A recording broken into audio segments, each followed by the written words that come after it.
નમસ્કાર, હું છું કેતલ અને આપ જોઈ રહ્યા છો CB24।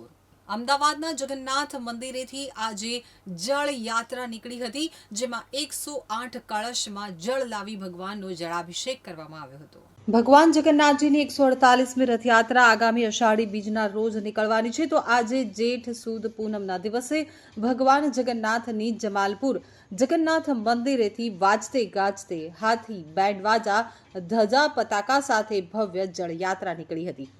યાત્રા સાબરમતી નદી કિનારે પહોંચી હતી અને ગંગા પૂજન શરૂ કર્યું હતું। ત્યારબાદ મંદિરના મહંત દિલીપદાસજી મહારાજ, ટ્રસ્ટીઓ અને રાજકીય નેતાઓ ક્રૂઝ ઉપર સવાર થઈ સાબરમતી નદીના મધ્યમાં જળ ભરવા પહોંચ્યા હતા, જ્યાંથી દર વર્ષે જળાભિષેક માટે પાણી લાવવામાં આવે છે। ત્યાં આ વર્ષે જળકુંભી નીકળી હોવાથી પ્રથમવાર એસી ક્રૂઝની મદદથી નદીની મધ્યમાં જઈ પાણી લાવવામાં આવ્યું હતું। આજે યોજાયેલી જળયાત્રામાં મેયર પ્રતિભા જૈન સહિત ભાજપ અને કોંગ્રેસના પદાધિકારીઓ, ધારાસભ્યો સહિતના નેતાઓ હાજર રહ્યા હતા। ભગવાનનું આ સ્નાન એક પ્રકારની પૂર્વ તૈયારી હોય છે, જ્યાં મંદિરના દૈવિક પાત્રો બહાર આવે છે।